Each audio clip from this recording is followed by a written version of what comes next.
Hi అండి, అందరికీ నమస్తే. నేను మీ తెలుగు అమ్మాయి లక్ష్మి. అందరూ ఎలా ఉన్నారు ఫ్రెండ్స్? అందరూ బాగుండాలని కోరుకుంటున్నాను. నేనైతే చాలా బాగున్నాను. ఈరోజు వ్లాగ్ లాస్ట్ వరకు స్కిప్ చేయకుండా చూడండి ఫ్రెండ్స్. ఈరోజు వీడియోలో నా మార్నింగ్ టు ఆఫ్టర్నూన్ రొటీన్తో పాటుగా సాహితీ సాత్విక్ ఫస్ట్ పుట్టినరోజు ఫొటోస్ కూడా మీతో షేర్ చేసుకుంటాను. మార్నింగ్ లేవగానే ఒక మంచి డీటాక్స్ వాటర్తో నా డేని స్టార్ట్ చేస్తాను కదండి. ఈరోజు honey and lemon water mix చేసుకున్నాను. మా హస్బెండ్ టీవీలో న్యూస్ చూస్తూ డీటాక్స్ వాటర్ తాగుతున్నారు. ఇక్కడ సాత్విక్ చూసారా, మార్నింగే నిద్ర లేచాడు. స్కూల్ ఉన్నా లేకపోయినా ఈ విధంగా మార్నింగ్ టైంలో నిద్ర లేవడం పిల్లలిద్దరికీ అలవాటండి. సాహితీ అయితే కొంచెం సేపు పడుకో అమ్మ అంటే పడుకుంటుంది, కానీ సాత్విక్ మాత్రం అలా కాదండి. నేను పడుకుంటే ఎంతసేపు అయినా పడుకుంటాడు. నేను నిద్ర లేచి బయటకు వచ్చిన 10-15 మినిట్స్ లోపే నిద్ర లేచి బయటకు వచ్చేస్తాడు. ఇంక నేను ఏ పని చేస్తున్నా సరే నా వెనకాలే తిరుగుతూ ఉంటాడు. ఇంక ఈరోజు మార్నింగ్ బ్రేక్ఫాస్ట్లోకి ఇడ్లీ వేశానండి. ఇడ్లీలోకి చట్నీ ఏం ప్రిపేర్ చేయలేదు. ఊరి నుంచి తీసుకొచ్చిన అల్లం నిల్వ పచ్చడి ఉంది కదండి, ఆ పచ్చడిలో కొంచెం వాటర్ కానీ పెరుగు కానీ లేదంటే పాలు కానీ వేసి మిక్స్ చేసేసుకుంటే మనకి ఇడ్లీలోకి దోశల్లోకి చాలా బాగుంటుంది. ఈ అల్లం నిల్వ పచ్చడి ఏ విధంగా తయారు చేసుకోవాలి అనేది కూడా నేను వీడియో అప్లోడ్ చేశాను కదండి, విలేజ్ బ్లాగ్స్లో ఉంటుంది. ఎవరైనా చూడకపోతే కనుక, ఎవరికైనా ఇంట్రెస్ట్ ఉంటే కనుక సో తప్పకుండా ఛానల్లో ఈ వీడియోని కూడా ఒకసారి విజిట్ చేయండి. నేను మార్నింగ్ టైంలో కొంతసేపు మెడిటేషన్, చిన్న చిన్న ఎక్సర్సైజెస్ ఇవన్నీ కూడా చేసుకుంటాను కదండి. చేసుకుని వచ్చేసిన తర్వాత సాత్విక్ ఒక్కొక్కసారి ఈ విధంగా చిన్న చిన్న ఎక్సర్సైజెస్ చేసుకుంటాడండి. వాళ్ళకి స్కూల్లో ఎవ్రీ సాటర్డే నేర్పిస్తారు కదా, అవన్నీ కూడా ఇక్కడ చేసుకుంటాడు. నేను వీడియో తీస్తున్నానని తెలిస్తే చేయడండి, అందుకని వెనకాల నుంచి తెలియకుండా వీడియో తీస్తున్నాను. ఇంకా నేను మార్నింగ్ టైంలో మెడిటేషన్ చేసుకుంటాను కదండి, నేను ఎలా అయితే కూర్చుని చేసుకుంటానో సేమ్ అదే విధంగా సైలెంట్గా కూర్చుని మెడిటేషన్ చేసుకుంటున్నాడు. చాలా క్యూట్గా అనిపించింది చూడడానికి. ఇంకా మా అబ్బాయికి ఎక్సర్సైజెస్ అన్నీ అయిపోయాయండి, బ్రేక్ఫాస్ట్ చేసేస్తున్నాడు. సాహితమ్మ కూడా మార్నింగే నిద్ర లేచింది. వెళ్ళి పడుకో తల్లి కొంతసేపు అంటే పడుకుంది. సాహితి అయితే ఇంకా నిద్ర లేవలేదు. సాహితి కూడా నిద్ర లేచిన తర్వాత బ్రేక్ఫాస్ట్ పెట్టేసి పిల్లలిద్దరికీ స్నానం చేయించి నేను ఇక్కడ వంట స్టార్ట్ చేశానండి. ఈరోజు లంచ్లోకి ములక్కాడ కర్రీ చేశాను. పిల్లలిద్దరూ ములక్కాడ అంత ఇష్టంగా తినరు, అందుకని వాళ్ళిద్దరికీ ఆనపకాయ ఇగురు పెడుతున్నాను. ఈ ఆనపకాయతో ఏ వెరైటీస్ చేసినా సరే మా పిల్లలు చాలా ఇష్టంగా తింటారండి. ఆనపకాయ అంటే వాళ్ళకి చాలా ఇష్టం. నాకు పెద్దగా ఇష్టం ఉండదండి. ఆనపకాయతో కర్రీ చేసినా పెద్దగా ఇష్టంగా తినను, పప్పులో వేసినా కూడా ఎందుకో ఇష్టం ఉండదు. కానీ మార్నింగ్ డీటాక్స్ వాటర్గా అయితే తాగుతూ ఉంటాను. ఎలాగో కర్రీస్ తినను కదా, అందుకని ఆనపకాయ ముక్కని మార్నింగ్ టైంలో జ్యూస్ లాగా ప్రిపేర్ చేసుకుని తాగుతూ ఉంటాను. ఆ డీటాక్స్ వాటర్ కూడా ఏదో ఒక వీడియోలో ఇంక్లూడ్ చేస్తాను. ఈ ఆనపకాయ ఇగురు చాలా సింపుల్గా అయిపోతుందండి, అలాగే టేస్ట్ కూడా చాలా బాగుంటుంది. దీనికోసం మూకుట్లో ఆయిల్ వేసి అందులో ఆవాలు, జీలకర్ర, పచ్చిశనగపప్పు, ఎండుమిర్చి, వెల్లుల్లి, కరివేపాకు ఇవన్నీ వేసి ఒకసారి ఫ్రై చేసుకున్న తర్వాత అందులో మనం ముందుగా కట్ చేసి పెట్టుకున్న ఆనపకాయ ముక్కలు కూడా వేసి మూత పెట్టి మగ్గించుకుంటే ఆనపకాయలో ఉండే వాటర్తోనే ఆనపకాయ ముక్కలు చక్కగా ఉడికిపోతాయండి. తర్వాత అందులో రుచికి సరిపడా ఉప్పు, అలాగే కొంచెం పాలు కూడా వేసి కూర దగ్గర పడే వరకు ఉడికించుకుంటే ఆనపకాయ ఇగురు రెడీ అయిపోతుంది. టేస్ట్ చాలా బాగుంటుందండి. ఇది సమ్మర్ స్పెషల్ కర్రీ అనమాట. సమ్మర్లో ఎక్కువగా ఆనపకాయ వండుకుంటారు కదండి, శరీరానికి చలవ చేస్తుంది అని. అలాగే బాలింతరాలకి, పాలిచ్చే తల్లులకి కూడా ఈ కూర చాలా మంచిది. ఈ విధంగా మీరు ఇప్పటి వరకు ట్రై చేయకపోతే కనుక ఒకసారి ట్రై చేసి చూడండి, టేస్ట్ చాలా బాగుంటుంది. వంట అయిపోయిన తర్వాత ఇంకా ఇక్కడ సింక్లో మార్నింగ్ నుంచి ఉన్న గిన్నెలన్నీ కూడా క్లీన్ చేసుకుంటున్నాను. పిల్లలకి హాలిడేస్ ఇచ్చేసారు కదా, మరి ఆంధ్ర రారా అని అడుగుతున్నారు. వస్తానండి. ప్రస్తుతానికి యూపీ నుంచి తాడేపల్లిగూడెం వచ్చే ట్రైన్ ఎందుకో క్యాన్సిల్ అయిందండి, ఎలక్షన్స్ వల్ల దేనివల్ల తెలీదు. మళ్ళీ ఆ ట్రైన్ జూన్ 1 నుంచి ఎప్పటి నుంచో స్టార్ట్ అవుతుందంటండి. ఇంకా అప్పుడు వద్దామని చూస్తున్నాను. వీళ్ళకి జూన్ మొత్తం కూడా హాలిడేసే కదండి. జూలై 2 నుంచి వీళ్ళకి స్కూల్స్ రీఓపెన్ ఉన్నాయి ఇక్కడ. ఇంకా జూన్ 1 వచ్చి ఒక 15-20 డేస్ ఉందామని అనుకుంటున్నాను.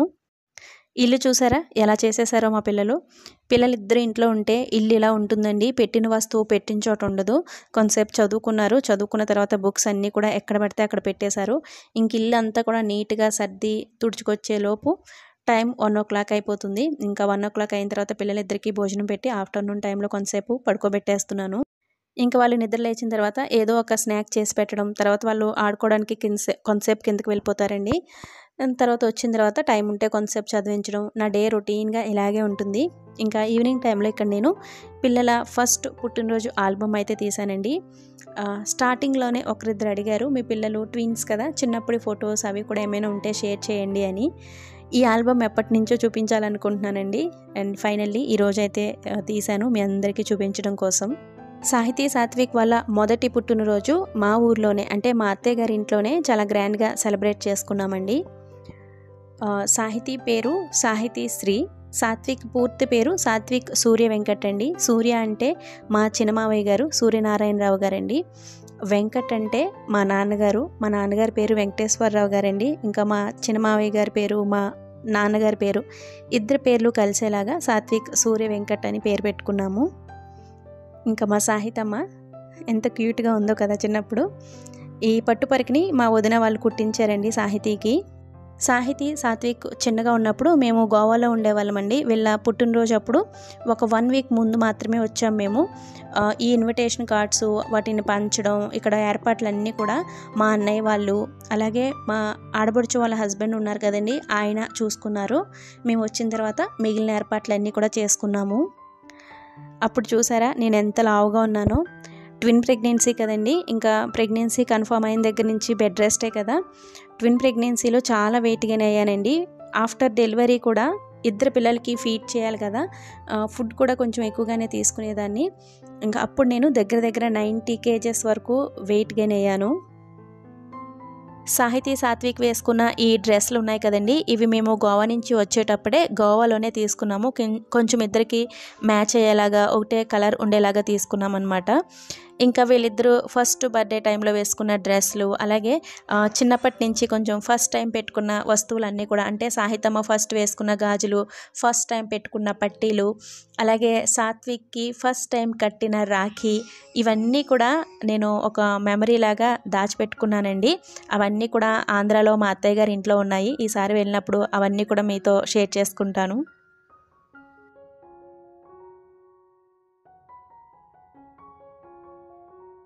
సాహితీ సాత్విక్ ఫస్ట్ పుట్టినరోజు ఫొటోస్ అన్నీ కూడా చాలా నీట్గా చాలా బాగుంటాయండి. స్టిల్స్ అన్నీ కూడా బాగుంటాయి. ఎందుకంటే వీళ్ళిద్దరూ కూడా పుట్టినరోజు అయ్యేంత వరకు, అంటే ఫంక్షన్ అయ్యేంత వరకు కూడా అసలు ఏడవలేదు, ఏడిపించలేదు, మమ్మల్ని కూడా అస్సలు విసిగించలేదండి. ఫొటోస్ అన్నీ కూడా చాలా నీట్గా వచ్చాయి.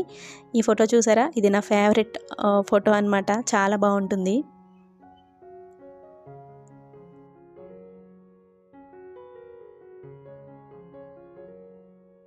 ఇంక ఇక్కడ అత్తయ్య గారు, మావయ్య గారు, అత్తయ్య గారికి మావయ్య గారికి పిల్లలంటే పంచప్రాణాలండి. మేము వీళ్ళు చిన్నప్పుడు గోవాలో ఉండేవాళ్ళం కదా, అప్పుడు మావయ్య గారికి హెల్త్ అంతా కూడా బాగానే ఉండేదండి.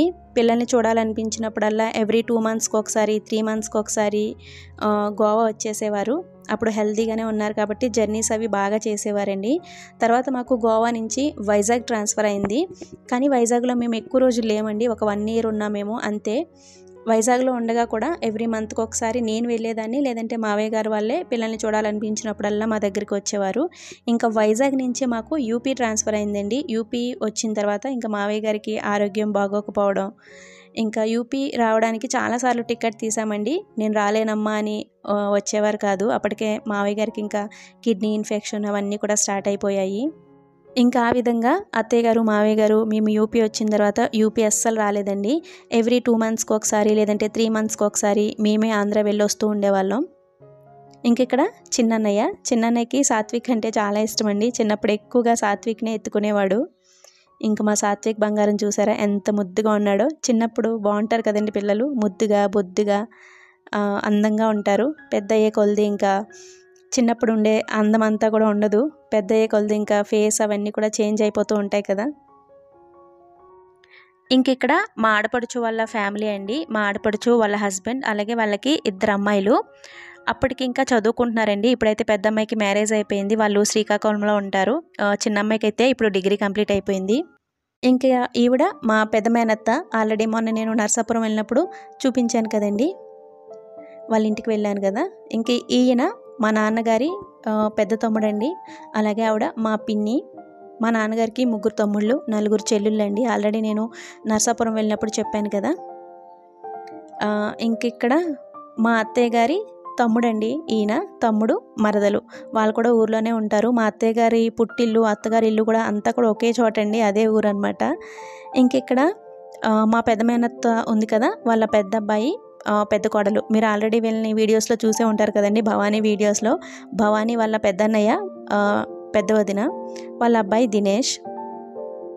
ఇంకిక్కడ మా అన్నయ్య వాళ్ళండి, రెడ్ షర్ట్ వేసుకున్నాడు కదా తను మా పెద్దన్నయ్య పెద్దొదిన. తను నా మేనకోడలు నందిని సహస్ర. మీరు ఆల్రెడీ విలేజ్ వ్లాగ్స్లో చూశారు కదండి. ఇంకిక్కడ మా చిన్నొదిన చిన్నన్నయ్య నా మేనల్లుడు జశ్వంత్. ఇంకిక్కడ కింద తిను మా ఆడపడుచు అండి, పక్కన మా ఆడపడుచు వాళ్ళ తోటి కోడలు, వాళ్ళకి కూడా 2 ఆడపిల్లలు. మా ఆడపడుచు వాళ్ళ తోటి కోడలు, శబరి అమ్మమ్మ పుట్టింటి వాళ్ళు, అలాగే మా అత్తయ్య గారి పుట్టింటి వాళ్ళు కూడా అదే ఊర్లో ఉంటారండి. నేను ఆల్రెడీ విలేజ్కు వెళ్ళినప్పుడు వాళ్ళ ఇల్లులు అవన్నీ కూడా చూపించాను కదా. ఇంకా మా ఇంట్లో ఏ ఫంక్షన్ అయినా సరే ఊర్లోనే సగం మంది చుట్టాలు ఉంటారండి. ఇంకిక్కడ మా తోటి కోడలు మా హస్బెండ్ వాళ్ళ బాబాయ్ కొడుకండి తను. వాళ్ళ బాబాయ్కి 2 కొడుకులు, వాళ్ళు కూడా ఊర్లోనే ఉంటారు. ఇంకిక్కడ ఈయన మా నాన్నగారి రెండవ తమ్ముడండి. మొదటి తమ్ముడిని ఇందాక చూపించాను కదా, ఆయన రెండో ఆయన. మా అత్తయ్య గారి ఊరు పక్కనే ఉంటారు వాళ్ళు. ఇంకిక్కడ ఈ తాతయ్య గారు మా అత్తయ్య గారి నాన్నగారండి. ఇప్పుడైతే లేరు, కానీ మా పిల్లలు చిన్నప్పుడు ఉన్నారు. మేము ఈ బర్త్డే ఫంక్షన్ నైట్ టైం పెట్టుకున్నామండి. ఈవినింగ్ 6:30 ఆ టైంకి స్టార్ట్ చేసాము. ఇంకా నైట్ 11:30 ఆ టైం అయిపోయిందండి. స్టార్ట్ చేసిన దగ్గర నుంచి 11:30 వరకు కూడా సాహితీ సాత్విక్ అస్సలు పేచీలు పెట్టలేదండి, అస్సలు ఏడవలేదు. లాస్ట్ వరకు కూడా నవ్వుతూ ఎంజాయ్ చేస్తూనే ఉన్నారు. ఇంకా ఈ ఫోటో చూసారా ఎంత క్యూట్గా ఉంటుందో. మళ్ళీ ఇటువంటి ఫోటో కావాలన్నా నాకు దొరకదు. సాత్విక్ వాళ్ళ అక్కకి ముద్దు పెడుతున్నాడండి, ఎంత బాగుంటుందో ఈ ఫోటో. ఇంక తర్వాత నాకు కూడా ఇక్కడ ఫొటోస్లో ముద్దులు పెట్టేస్తున్నాడు. ఇంకా పక్కన మా అమ్మ అండి. మా అమ్మకి సాహితీ అంటే చాలా ఇష్టం. నాకు ప్రెగ్నెన్సీ కన్ఫర్మ్ అయిన దగ్గర నుంచి సాహితీ సాత్విక్కి 1 ఇయర్ వచ్చే వరకు కూడా అమ్మ నాతోనే ఉంది. నేను చిన్నప్పుడు ఎక్కువగా సాత్విక్ని చూసుకునేదాన్ని, సాహితీని ఎక్కువగా అమ్మ చూసుకునేదండి. సాహితీకి పాలు పట్టించడం, పడుకోబెట్టుకోవడం ఇవన్నీ కూడా అమ్మ చేసేది. అందుకని సాహితీకి అమ్మ అంటే ఇష్టం, అలాగే మా అమ్మకు కూడా సాహితీ అంటే చాలా ఇష్టం. సాహితీ సాత్విక్ ఇద్దరిని కూర్చోబెట్టుకుని అమ్మ ఇక్కడ ఫోటో తీయించుకుంది. వీళ్ళకి 1 ఇయర్ వచ్చిన తర్వాత అమ్మ ఇంకా నాతో ఉండడం కుదరలేదండి. అన్నయ్య వాళ్ళకి కూడా అప్పటికి ఇంకా చిన్నపిల్లలు కదా. ఇంకా 1 ఇయర్ వచ్చిన తర్వాత అమ్మ అన్నయ్య వాళ్ళ దగ్గరికి అయితే వెళ్ళిపోయింది. ఎప్పుడైనా వచ్చేది కానీ ఒక 10-15 డేస్ అలా ఉండి వెళ్ళిపోయేది. ఇంక తర్వాత పిల్లల్ని నేనే చూసుకునేదాన్నండి. అప్పటిదాకా మా అమ్మ ఉండి చూసుకోవడం అలవాటైపోయి తర్వాత చూసుకోవడం నాకు చాలా కష్టం అనిపించింది. తర్వాత అలవాటైపోయింది. ఇంకిక్కడ మా పెద్ద వదిన వాళ్ళ ఫ్యామిలీ అండి. ఈవిడ మా పెద్ద వదిన వాళ్ళ అమ్మగారు, వాళ్ళ అన్నయ్యలు. అలాగే ఈ పక్కన మా పెద్ద వదిన వాళ్ళ పెద్దమ్మగారండి. ఆ పక్కన వాళ్ళ కోడలు, ఆ పక్కన వాళ్ళ కూతురు. ఇంక లాస్ట్లో మా పెద్ద వదిన. ఫొటోస్ చాలా వరకు కట్ చేసి చూపిస్తున్నానండి. ఈ ఫుల్ ఆల్బమ్ చూపించాలి అంటే ఈ వీడియో చాలా లెంతీ అయిపోతుంది. అందుకని ఫొటోస్ని చాలా వరకు కట్ చేసి చూపిస్తున్నాను. ఇంకిక్కడ లాస్ట్లో ఉన్నారు కదండి, ఈయన మా 3వ బాబాయ్, అంటే మా నాన్నగారి లాస్ట్ తమ్ముడు అనమాట. ఆల్రెడీ ఇద్దరిని చూపించాను కదా, ఆయన లాస్ట్ ఆయన. ఇంకిక్కడ మా మేనమామ మేనత్త అండి, అంటే మా అమ్మగారి తమ్ముడు మరదలు. మా చిన్నోదిన ఉంది కదండి, వాళ్ళ నాన్నగారు అమ్మగారు అనమాట. నేను ఆల్రెడీ విలేజ్ వ్లాగ్స్లో చెప్పాను కదండి, మా చిన్నోదిన మా మేనమామ కూతురే, మా పోలికలు ఉంటాయి అని చెప్పాను కదా. వాళ్ళ పేరెంట్స్ అనమాట. వాళ్ళు తాపేశ్వరంలో ఉంటారండి, అంటే మా అమ్మమ్మ గారిది తాపేశ్వరం అనమాట. ఇంకెక్కడ నా మేనకోడళ్ళండి, సాహితీ సాత్విక్ని ఎత్తుకున్నారు కదా, వాళ్ళిద్దరూ నా మేనకోడళ్ళు, అంటే మా ఆడపడుచు గారి అమ్మాయిలు. ఇక్కడ మీరు ఫొటోస్లో ఒకటి గమనించారా, మా సాహితమ్మ ప్రతి ఫోటోలోనూ నవ్వుతూనే ఉంది. చిన్నప్పుడు ఎవరు ఎత్తుకున్నా సరే వెళ్ళిపోయేవారండి, కొత్తే ఉండేది కాదు. చక్కగా ఎంజాయ్ చేస్తూ నవ్వుతూ ఉండేవారు. అసలు నన్ను కూడా పెద్దగా విసిగించేవారు కాదు, ఏడిపించేవారు కాదు. ఇంకా అక్కడ మన శబరి అమ్మమ్మతో మునిమనవల ఫోటో అనమాట. ఇంక ఇది లాస్ట్లో పిల్లలిద్దరిని స్టేజ్ పైన వదిలేయండి, నేను ఫొటోస్ తీసుకుంటాను అని ఫోటోగ్రాఫర్ చెప్పాడండి. ఇంకా సాహితీ సాత్విక్ని స్టేజ్ పైన వదిలేస్తే వాళ్ళు స్టేజ్ పైన అలా ఆడుకుంటూ ఉన్నప్పుడు తీసిన న్యాచురల్ ఫొటోస్ అనమాట ఇవి అయితే చాలా బాగా వచ్చాయి. ఇంకిక్కడ చూసారా, మా సాహితమ్మ ఫంక్షన్ స్టార్ట్ అయిన దగ్గర నుంచి ఎండింగ్ వరకు అలా నవ్వుతూనే ఉంది, బంగారు తల్లి. సో ఇవండి మా సాత్విక్ మొదటి పుట్టినరోజు ఫొటోస్ మీ అందరితో షేర్ చేసుకోవడం నాకు చాలా హ్యాపీగా ఉంది. కామెంట్ సెక్షన్ ఆన్ చేసి ఉంటే కనుక తప్పకుండా కామెంట్ చేసి చెప్పండి ఫొటోస్ ఎలా ఉన్నాయి ఏంటి అనేది. పిల్లల ఫొటోస్ ఎక్కువగా చూపించాను కదండి, మేబీ కామెంట్స్ ఆఫ్ అయిపోతాయేమో. ఆన్ చేసి ఉంటే కనుక తప్పకుండా కామెంట్ చేసి చెప్పండి. అలాగే మీకు ఎటువంటి వీడియోస్ కావాలి, ఇంకేం వీడియోస్ కావాలి అనేది కూడా కామెంట్ చేసి చెప్పండి. ఈ వీడియోని ఇంతటితో ఎండ్ చేస్తున్నాను. వీడియో నచ్చితే తప్పకుండా ఒక లైక్ ఇచ్చి వెళ్ళడం అస్సలు మర్చిపోవద్దు ఫ్రెండ్స్. అలాగే ఇంకా సబ్స్క్రైబ్ చేసుకోకుండా మీలో ఎవరైనా నా ఛానల్ చూస్తున్నట్లయితే ఇటువంటి మరిన్ని వీడియోస్ కోసం ఛానల్ని సబ్స్క్రైబ్ చేసుకోండి. Thanks for watching. బాయ్.